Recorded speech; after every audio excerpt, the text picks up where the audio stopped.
Magandang gabi mga boss. Mag-share ulit ako sa inyo ng mga tirada dito sa larong dama. Okay? Ang i-share ko sa inyo ay laban ng 115 versus 214. Medyo kakaiba ito mga bossing, no? Pampalito sa kalaban. Para manibago sila. Okay? Napanood ko to share ko naman sa inyo. 115, 214 tayo. Okay? Sa ibang mga tirada, tumitira dito, no? Saka nagwa 116, pag tumira dyan, ganito ang ginagawa. Yan, palagi natin ito nakikita, napapanood. Yan, yung mga ganyan labanan. Ulit. Pag 115, nag 214. Ngayon, dito tumira. Yan. Dito ka naman, 116. Okay? Sisiguro yan. Yan. Sa kalimitang nakikita natin, pag nagsiguro ang puti, ang ginagawa ng mga napanood ko, mga class A man o master, tumitira lang dito, no? Or dito. Yan, tumitira dyan. Kain. Tapos nagtetres-13 sila. Yan. 314, ganyan. Ganyan yung nakikita natin. Ngayon, ito yung bagong 115, 214, pag 61, 116. Pag siguro, yan, babaguhin natin. Dito tayo ngayon. Yan. Okay. Diyan tayo. Kain. Kain siya dito. Yan. Dito ka lang. Okay. Pag tira niya ng 314, babaguhin mo rin yung variation. Titira mo ng 12.7. Okay. Ngayon, may tirang 9.5, 10.5, 10.6, 11.6. Pero pag yan ay nag-A3, titira ka dito sa 7.3. Yan. Kaya yan nag-A3, lalansin ka Halimbawa tumira ka ng 5.1, kung beginners ka, ito ang gagawin sa'yo. Malalansi ka. Okay? Kaya aalisin mo yan Dito ka muna. Yan.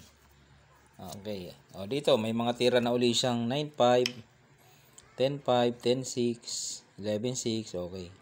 Pag tumira yan ng 10.5, ano mo na to, subuan mo na. Kain abante ka lang. Okay.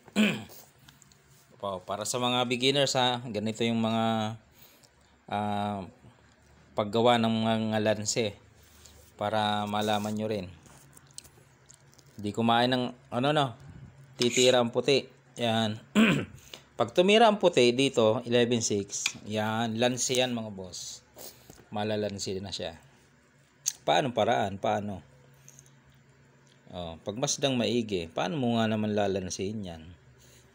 Sa paanong paraan? Dapat ito malaman ng mga beginners, mga nag-aaral sa dama. Paano gumawa ng lanse? Dahil inangat niya yun, magka-idea ka na pwedeng bumagsak doon. Pwede kang makadama sa mga bukas na damahan na yan. Okay? So, ito na. Pag tirang ganyan, paano mo siya lalansihin? Ganito lang. Papakain ka dito. Pwedeng unahin mo to o kaya ito. Halimbawa, inuna mo to. Yan. Pakain mo ito. Pakain mo ulit. Huwag ka dito kakain. Dito sa kabila. Ito. Yan. Para pagkain niya, dama siya, ititira mo lang to. Kakain yung dama, kain ka dalawa, dama ka. Yun. Na-paralyze na yung 6. 4 lang yung sa'yo, pero paralyze yung 6. Siyempre, ang gagawin niya dyan, magbibigay siya ng isa para makawala yung ibang mga mga piyesa ng puti. Halimbawa, nagbigay siya dito. Yan Para makahulagpos, titira dyan. Kaya lang, sisiguruhin, pag ilag, sisiguruhin ulit. Hanggang sa maubos na, matalo na. Okay? Yung mga bossing, ang lansiyan dito, yan babaguhin mo lang yung nakaugalian. Basta doon titira, Yan Dito, yan. Aba, tumira dyan. Basta dyan tumira, dito ka lang. Alisin mo na yan. Siyempre, lansi yan Tapos pag tumira dyan, subuan mo. Ayan. May tira dito. Ito yung lance, nakita na natin. Oh. Paano kung 5-1? Dito ka lang. Pagka sinayang dito o siniguro, dito ka lang, oh. Pagkain niya, atrasan mo. Itong 5, yan, yung 5 na yan. Oh, pangit ang posisyon, nakakahon yan eh. Saan siya dyan? Isa yun, dami pang gagalaw, oh. 1, 2, 3, 4, 5. Ang gagalaw niya lang dyan, oh. 4. Kasi nakakahon. Tira siya dyan. Timing ka na lang dito eh. Atrasan mo na, atrasan yan eh. Okay. Na-share ko lang isang magandang lansihan doon. Para sa mga beginners, no? Para matuto kayo ng paggawa ng lanse. Ayan, oh. Titingnan nyo lang yung mga pwedeng daanan ng papunta sa damahan. Yan, katulad yan. Papakain mo to.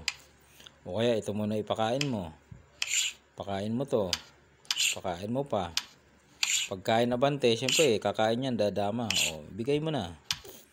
Ayun, doon na siya, o. O, yun, o. Yung mga example. Yan, paggawa ng mga lanse. O, yan. Iniba mo yung, nakasanayan. Dito ka, o. O, di ba? Dito ka lang, dito siya. Dito ka. Ba, tumira dyan, o. Pwede ka dito. Pwede ka dyan, eh. Pwede ka dyan. O. Ibang variation na yan. Iba naman yan. Okay? Yun lang. Na-share ko sa inyo mga bossing. Isang magandang lanse sa parting iyon. Pa-share na lang po ng ating mga video para sa iba nating mga kasamahang damador.